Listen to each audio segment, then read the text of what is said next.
인사 나누시겠습니다. 성령님이 우리와 함께 하십니다. 성령님이 우리와 함께 하십니다. 요즘 우리 사회를 많은 학자들이 분열의 사회, 분열의 시대라고 이야기하고 있습니다. 그런데 이것은 단순히 우리나라만의 문제는 아닌 것 같습니다. 현재 우리나라는 남북으로 갈라져 있고 더불어서 이제는 좌우로 나누어지는 점점 심각해져가는 상황으로 대치되어 가고 있지만 이것은 우리나라만의 현상이 아니라 세계적인 현상이다라고 이야기하고 있습니다. 정치만 분열되고 있느냐? 지역 갈등, 노사 갈등, 이념 갈등, 세대 갈등, 젠더 갈등, 갈등이 없는 곳이 없습니다. 이처럼 우리 사회는 점점 더 파편화되어 가고 있습니다. 그런데 왜 우리 사회가 점점 더 이렇게 분열되어 가고 있는 걸까? 아니, 다른 나라와 싸우는 것도 아니고 왜 우리끼리 점점 더 원수가 되어서 서로가 죽지 않으면 죽게 되는 그런 구도로 만들어져 가고 있는 걸까? 분열의 시대에 어떻게 극복할 것인가 라는 책에서는 그 이유를 몇 가지로 나누어서 제시합니다. 그 중에 하나가 뭐냐 하면 정보의 왜곡과 우리의 편식이라고 이야기를 합니다. 그러면서 우리가 너무나 잘 알고 있는 예화 하나를 이 책에서는 소개를 합니다. 북미 인디언 체로키 부족의 장로에 관한 이야기. 워낙 많이 들었던 이야기입니다. 그 장로가 자신의 손자를 가르치면서 다음과 같이 이야기합니다. 싸움은 너의 안에서 일어난단다. 너의 안에는 두 마리의 늑대가 치열하게 싸우고 있지. 한 마리 늑대는 두려움, 분노, 시기, 탐욕, 오만, 이기적 자아. 다른 늑대는 기쁨, 평화, 사랑, 희망, 친절, 너그러움, 믿음. 내 안에서 벌어지고 있는 그 싸움과 똑같이 다른 사람 마음에서도 그 싸움은 끊임없이 일어나고 있단다. 손자가 잠시 생각을 하더니 이렇게 묻습니다. 할아버지, 그러면 어느 늑대가 이겨요? 늙은 장로가 대답합니다. 내가 먹이를 많이 주는 늑대가 이기지. 그런데 이 이야기가 어떻게 오늘날 이 분열과 이 사회 분열과 관계가 있느냐라고 생각할 수 있는데 이 책에서는 이렇게 이야기합니다. 신문, 소셜미디어, 라디오 토크쇼, 지방 뉴스를 포함한 우리가 대중 매체를 더 많이 소비하면 소비할수록 우리는 그것을 들으면 더 객관적이 된다라고 착각하고 있지만 내가 좋아하는 것만 듣기 때문에 더 많이 소비하면 소비할수록 우리의 관점은 현실과도 멀어지게 된다. 그래서 보건임의 총기 규제처럼 우리를 분열시키는 이슈에 세부 내용은 별로 관심이 없습니다. 그냥 정당 지도자들의 말을 맹목적으로 따를 뿐이다라고 이야기를 합니다. 우리는 지금 나도 모르는 사이에 한쪽 늑대에게 계속 먹이를 주는 행동을 하고 있다는 겁니다. 내가 좋아하는 신문만 보고, 내가 좋아하는 뉴스만 듣고, 내가 좋아하는 유튜브 채널만 틀어놓고 같은 이념을 가진 사람들과 모여서 대화를 하면 우리는 아무리 신문을 많이 보고 뉴스를 봐도 한쪽 늑대에게만 먹이를 계속 주게 되기 때문에 우리의 관점은 점점 더 한쪽으로 극단으로 치우칠 수밖에 없다라고 이 책에서 지적하고 있는 겁니다. 이렇게 우리는 점점 분열되어 가고 있습니다. 그런데 오늘 이스라엘도 마찬가지입니다. 다윗 왕 때는 한해했던 이스라엘도 솔로몬 왕 이후 분열 왕국으로 접어들기 시작을 합니다. 그리고 그 이후부터 이스라엘은 급격하게 무너져 내리기 시작을 합니다. 하나님과는 점점 더 멀어지고 나라는 둘로 나누어지고 또 그 안에서 또 분열하면서 점점 멸망을 향해 달려가고 있습니다. 6절의 말씀을 같이 한번 읽습니다. 6절입니다. 엘리야가 또 엘리사에게 이르되 청하건대 너는 여기 머물라. 여호와께서 나를 요단으로 보내시느니라 하니 그가 이르되 여호와께서 살아계심과 당신의 영혼이 살아있음을 두고 맹세하노니 내가 당신을 떠나지 아니하겠다 하는지라. 이에 두 사람이 가니라. 아멘. 이스라엘은 둘로 분열된 남과 북으로 분열된 이후에 더 나아지는 것이 아니라 계속해서 무너져 내려가고 있습니다. 사실 이거는 하나님께서 무너뜨리는 것이 아니라 하나님을 떠난 왕과 이스라엘 백성들이 스스로 무너져 내려가고 있습니다. 그래서 선지자들은 끊임없이 그 왕과 이스라엘 백성들에게 외칠 수밖에 없습니다. 하나님께 돌아와라. 다른 강대국들 의지하지 말고 이방신 섬기지 말고 오직 하나님만 섬기고 하나님만 의지하라고 끊임없이 외칠 수밖에 없습니다. 그런데 그 말을 들었던 이스라엘 왕들과 백성들, 그 선지자의 말을 들었을까? 도리어 선지자들을 위협하고 핍박하고 그들을 죽입니다. 그렇게 흘러가던 이스라엘 왕조가, 북이스라엘 왕조가 7대 왕 아합 왕에 이르러서는 더 악해지기 시작을 합니다. 그는 이방 나라 시돈 왕이었던 엘엣바알의 딸이었던 이세벨을 아내로 삼습니다. 그리고 그녀가 가지고 들어온 바알을 섬기며 예배를 드립니다. 그 정도에서 끝나지 않고 북이스라엘의 수도인 사마리아에다가 바알 신전까지 만듭니다. 거기다가 또 아세라상까지 만들어서 섬기기 시작을 합니다. 그래서 열왕기상 16장 33절 또 아세라상을 만들었으니 그는 그 이전에 이스라엘의 모든 왕보다 심히 이스라엘 하나님 여호와를 노하게 하였더라고 말씀을 합니다. 그래서 하나님은 아합의 범죄에 대해서 징계를 하십니다. 어떤 징계? 비를 내리지 않게 하고 기근이 들게 하십니다. 북이스라엘로 하여금 큰 가뭄의 어려움을 겪게 하십니다.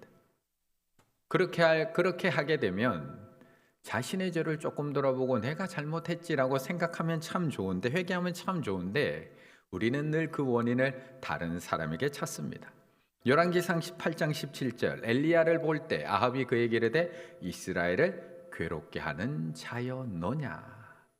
너 때문에 비가 안 오는 거야. 네가 기도해서 비가 안 오는 거야. 아니 엘리야 때문에 지금 비가 안 오는 건가요? 아합 자신의 죄 때문인데 가뭄을 선포하니 엘리야 때문에 비가 오지 않는다고 원망하고 있는 아합 왕입니다.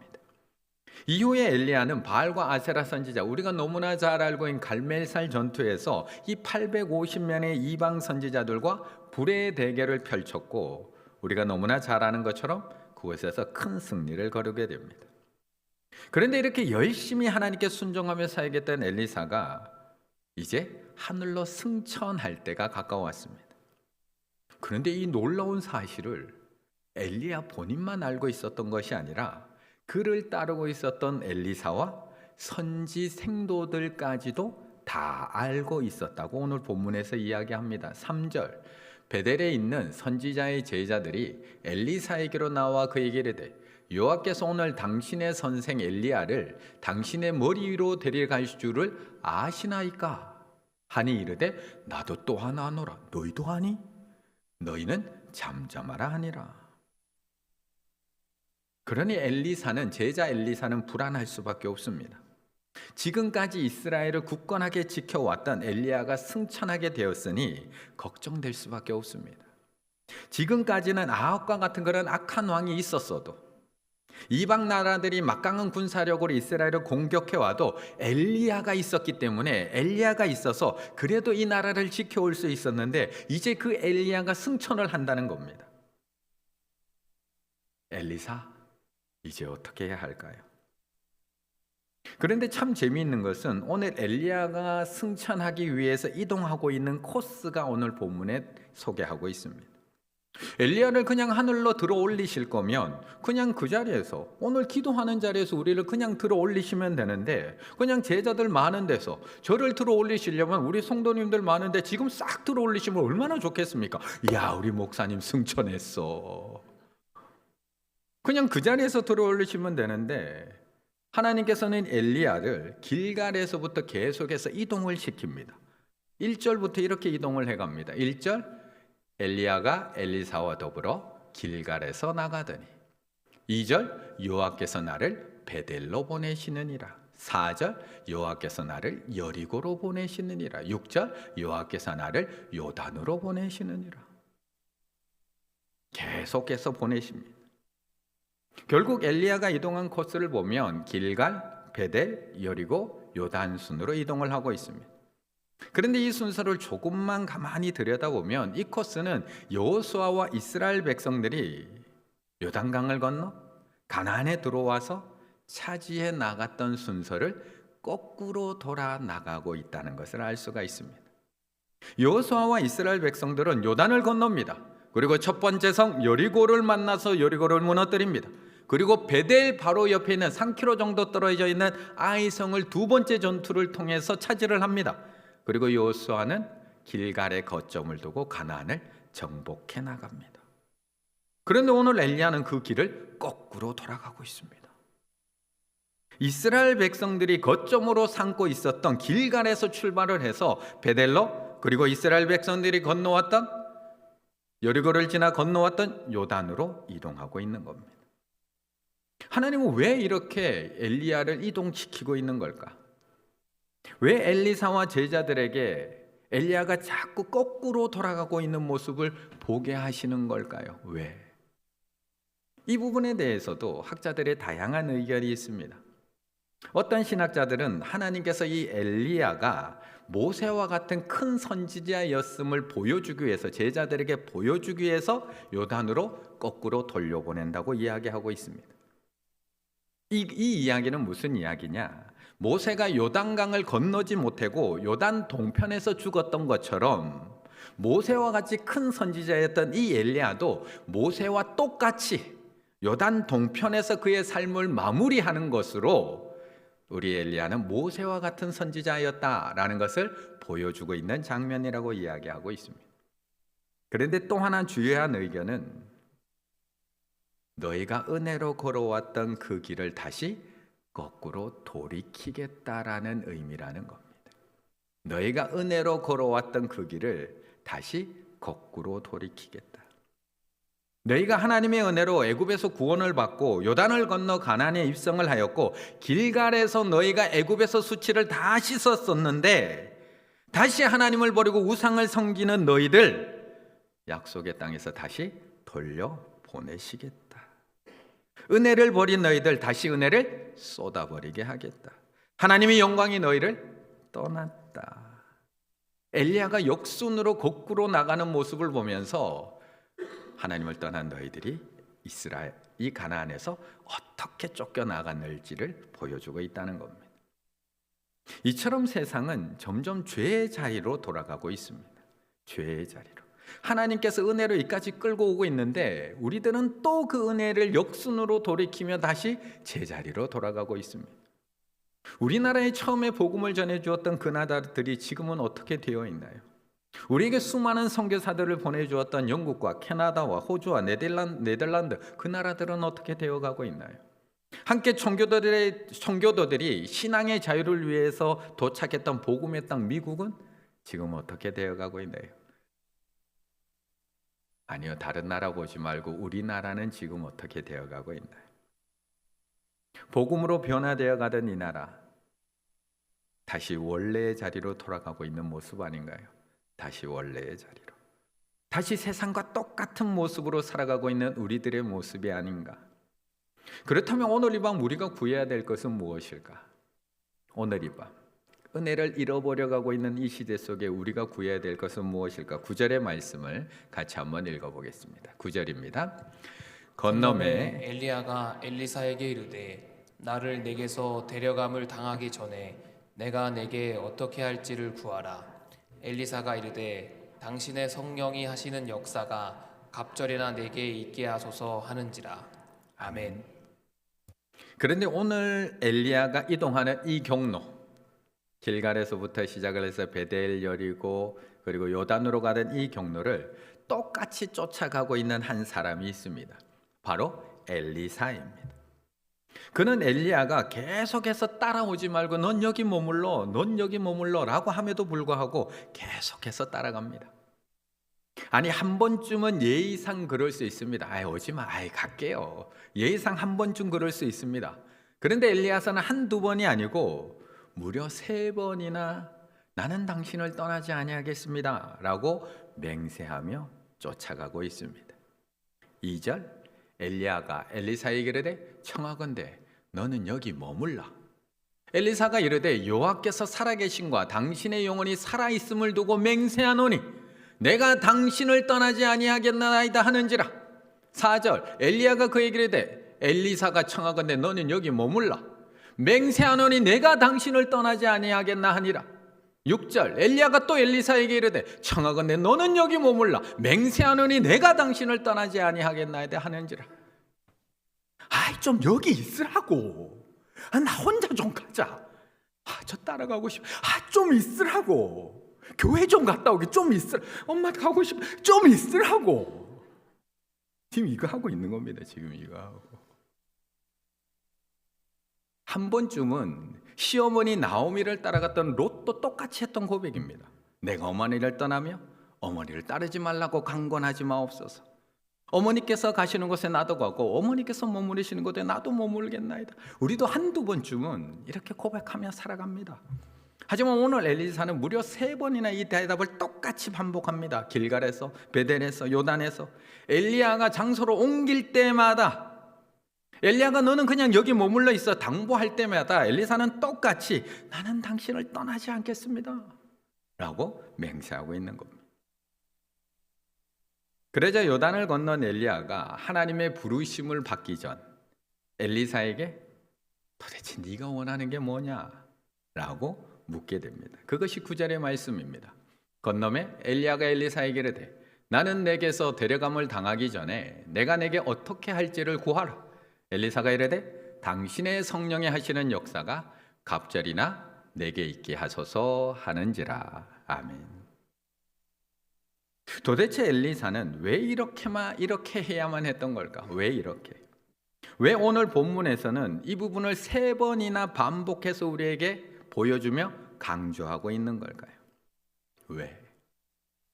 그만큼 절박했다는 겁니다. 엘리사에게 있어서는 그만큼 절박했다는 겁니다. 지금 이스라엘 상황을 봤을 때 금방 망해도 할 말이 없는 이런 상황 앞에서 엘리사는 절박할 수밖에 없었습니다. 엘리야가 길갈에서 베델로, 베델에서 여리고로, 여리고에서 그리고 요단강 섬으로 이 땅에서 하나님의 영광이 떠나가는 모습을 보며 그는 간절할 수밖에 없었습니다. 거기다가 이런 위기 상황 속에서 엘리야마저도 하나님의 부르심을 받아서 떠나고 나면 이제 이 땅은 어떻게 될까요? 이 땅은 엘리야가 그러니 아무리 여기에 머물라고 해도 엘리사는 그냥 앉아 있을 수가 없었던 겁니다. 이제도 악한 시대가 되어갈 겁니다. 이제도 폐역한 세대가 되어갈 겁니다. 엘리야도 너무 힘들어서 로뎀나무 아래서 차라리 내 생명을 걷어가려고 절규할 정도의 악한 시대였는데 이제 그 스승마저도 하나님의 부르심을 받아 올라가고 나면 이제 이 땅에서 어떻게 살아갈 것인지가 막막했던 엘리사는 절실할 수밖에 없었던 겁니다. 그런데 전혀 안 절실한 표정이십니다. 그렇다면 우리가 지금 구해야 할 것은 무엇일까요? 오늘을 살아가고 있는 우리가 구해야 할 것. 이렇게 악을 향해 달려가고 있는 시대를 살아가고 있는 우리가 지금 구해야 할 것. 우리 나라를 위해, 우리 가정을 위해, 우리 자녀들을 위해서 구하고 기도해야 될 것은 무엇일까요? 아이들의 성적 중요하죠. 진학 중요하죠. 저희 아들도 어느새 고3이 되었더라고요. 전 고3인 줄도 몰랐습니다. 그런데 벌써 고민을 하고 있더라고요. 저는 고민이 없는 줄 알았는데 취업, 진급, 결혼, 집장만 정말 구해야 될 게 많은 시대입니다. 다 구해야 합니다. 이 땅을 살아가는데 안 필요한 사람이 어디 있습니까? 다 필요한 것들입니다. 그런데 이 악한 시대를 살아가기 위해서 우리가 먼저 구해야 될 것이 무엇일까? 절박하게 구해야 될 것이 무엇일까요? 지난주 금요일 날 우리가 지금 우리 자녀들이 다니고 있는 학교의 현실을 우리 선생님들의 입을 통해서 들었지만 우리가 지금 구해야 될 것이 무엇일까요? 뉴스를 통해서 우리가 영상을 통해서 다양한 매체를 통해서 우리가 세상이 얼마나 악해져 가고 있고 아이들이 얼마나 하나님을 급속하게 떠나고 있고 세상이 얼마나 하나님 없이도 이렇게 겁 없이 살아가고 있는지를 우리는 너무나 잘 알고 있습니다. 그렇다면 우리가 지금 절박하게 구해야 될 것이 무엇일까요? 우리가 다음 세대를 위해서 기도할 때 가장 먼저 구해야 될 것이 무엇일까? 아합의 시대보다 더 악한 것들로 넘쳐나고 있는 이 시대 가운데 가만히 있으면 자연스럽게 물들어가는 이 시대 속에서 스마트폰만 한번 잘못 눌러도 온갖 제약들로 넘쳐나는 이 시대를 살아가는 우리들이 정말 절박하게 구해야 되는 것이 무엇일까? 바로 오늘 엘리사가 구할 성령의 갑절의 능력이 아닐까요? 그런데 우리는 별로 절박하지 않습니다. 다른 것들은 정말 절박한데 성령의 갑절의 능력에 대해서는 우리가 별로 절박하지 않습니다. 왜 그런지 아세요? 어떤 사람이 간절하고 절박하게 기도할 수 있을까요? 어떤 사람?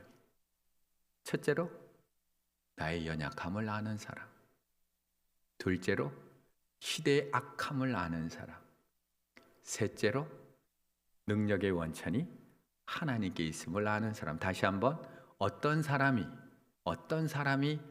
간절하고 절박하게 기도할 수 있을까? 나의 연약함을 아는 사람, 시대의 악함을 아는 사람, 능력의 원천이 하나님께 있음을 아는 사람. 이런 사람이 하나님 앞에 절박하게 기도할 수 있습니다. 이 절박함을 가지고 기도하게 되기를 바랍니다. 성령의 능력을 구하며 하나님의 이름만 자랑하는 하나님의 사람이 되어야 합니다. 엘리사처럼 절박하게 구하셔야 됩니다. 하나님, 우리는 이렇게 약한데 시대는 너무 악합니다. 이 악한 시대를 힘있게 살아갈 수 있도록 성령의 능력을 주옵소서, 갑절의 능력을 주옵소서. 하나님의 이 은혜와 능력을 구하는 우리 모두가 되어야 한다는 겁니다. 우리 성도님들, 엘리사보다 강하신가요? 그런데 왜 성령의 갑절의 능력을 구하지 않으시는 건가요? 이 시대가 점점 악해져 가고 있다는 것을 알고 계시며 걱정은 하고 계시는데 왜 그렇게 절박하게 구하지는 않으시는 건가요?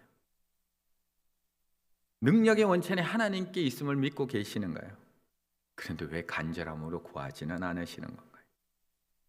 내가 엘리사보다 약하다면, 이 시대가 점점 악해져 가고 있다는 것을 분명히 알고 계시다면, 모든 능력이 하나님께 있음을 믿고 계시다면, 오늘 이 밤 절박함으로 갑절의 능력을 구하는 오늘 이 밤이 되시기를 바라겠습니다. 그런데 오늘 본문은 여기서 끝나지가 않습니다. 갑절의 능력을 받은 엘리사, 그는 그 능력을 가지고 다시 요단강을 건너가고 있습니다. 14절의 말씀을 같이 읽습니다. 14절입니다. 엘리야의 몸에서 떨어진 그의 겉옷을 가지고 물을 치며 이르되 엘리야의 하나님 여호와는 어디 계시나이까 하고 그도 물을 치매 물이 이리저리 갈라지고 엘리사가 건너니라. 아멘.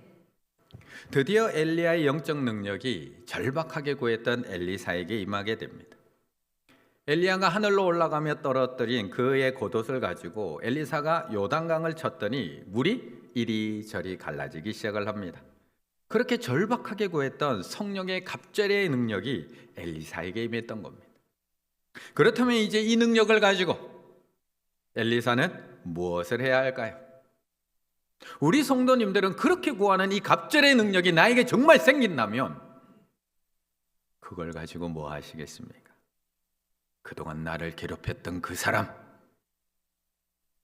처리해 버리시겠습니까? 그동안 나를 무시했던 그 사람 코를 납작하게 만들어 버리시겠습니까? 그런데 오늘 엘리사는 왔던 길을 다시 돌아가고 있습니다. 분명 엘리야와 함께 요단강을 마른 땅 위로 건너왔는데 엘리사는 다시 요단강을 갈라서 여리고로 다시 돌아가고 있습니다. 도대체 엘리사가 구한 갑절의 능력이 무엇이기에 그는 그 길을 다시 돌아갈 수밖에 없었던 것일까? 갑절, 파쉐나님, 두목이라는 뜻입니다. 피쉐나님, 두목, 갑절, 두목, 장자가 받는 두 몫을 의미합니다. 신명기 21장 17절에 이렇게 이야기합니다. 반드시 그 미움을 받는 자의 아들을 장자로 인정하여 자기 소유에서 그에게 두 몫을 줄 것이니 그는 자기의 기력의 시작이라 장자의 권리 두 몫이 그에게 있음이니라. 오늘 엘리사가 엘리야에게 절박하게 구한 것은 단순히 두 배의 능력, 갑절의 능력이 아니라 아들의 자리, 후계자의 자리를 구했던 것입니다. 엘리야를 이어서 내가 당신의 후계자가 되어서 그 길을 따라가겠다고 이야기하고 있는 겁니다. 이제 엘리야의 후계자로서 이스라엘을 지키고 보호하고 인도하는 그 선지자의 길을 내가 그 길을 따라가겠습니다. 그래서 엘리사가 마지막에 엘리야를 이렇게 부르고 있는 겁니다. 12절 엘리사가 보고 소리 지르되 내 아버지요 내 아버지요. 왜요? 내가 그 상속자 후계자이기 때문에 그렇습니다. 그렇다면 지금까지 아버지 엘리야가 걸었던 그 길은 어떤 길이었을까요?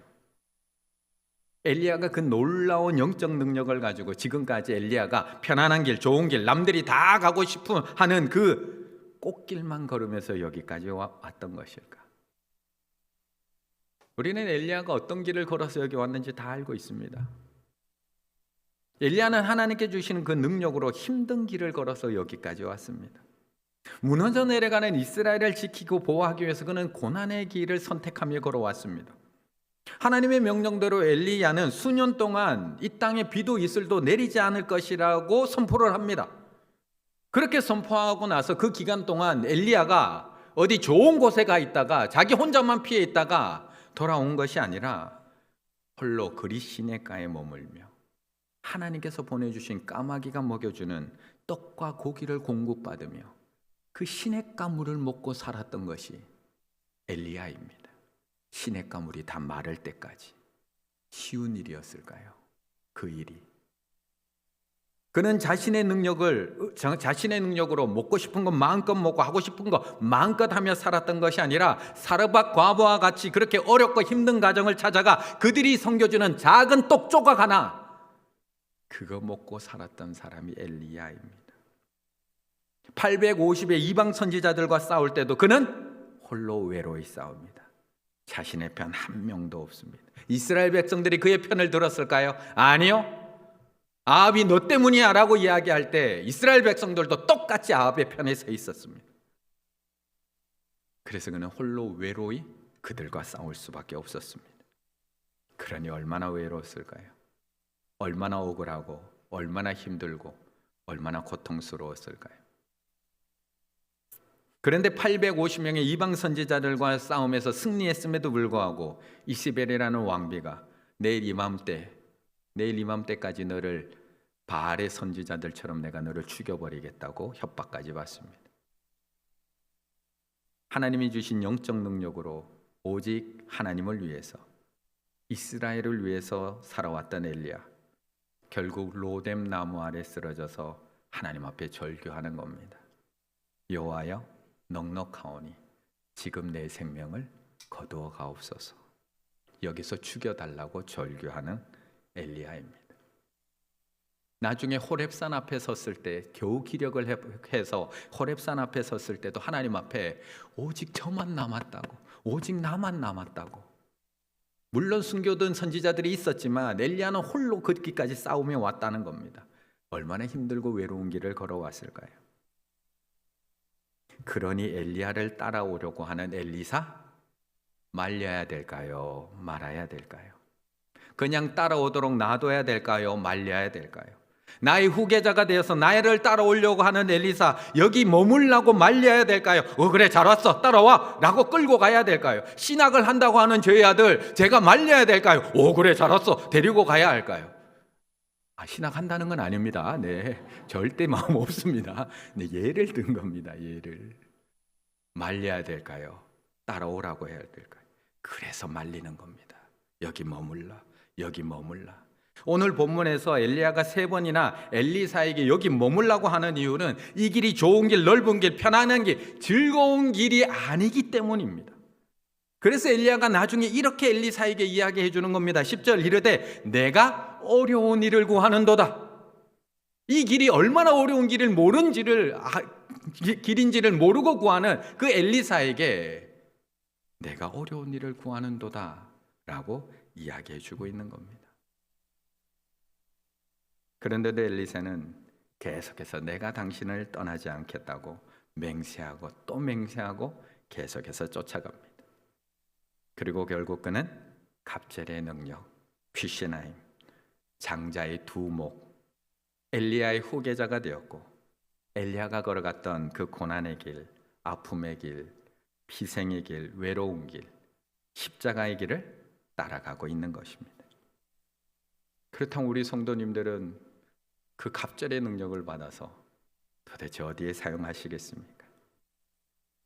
점점 악해져가는 이 세상 가운데 우리가 그 갑절의 능력을 받아서 무엇을 하시겠습니까? 마가의 다락방에 있던 그 제자들에게 성령의 능력이 임하고 그것을 경험하고 갑절의 능력을 받은 제자들, 그 능력을 가지고 도대체 무엇을, 어디에다가 그 능력을 사용했습니까? 누구를 위해서 사용을 했고 무엇을 위해 사용했고 그들이 걸어간 길은 어떤 길입니까?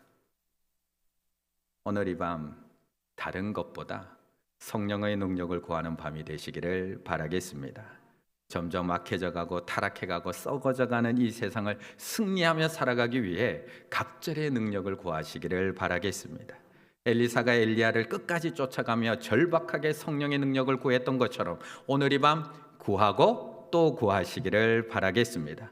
하지만 그 능력으로 나를 높이는 데 사용하는 것이 아니라 엘리야가 갔던 생명을 살리는 길, 고난의 길, 섬김의 길, 하나님의 뜻을 이루는 십자가의 길을 끝까지 쫓아갈 수 있는 우리 충일의 가족들 다 되시기를 간절히 바라겠습니다.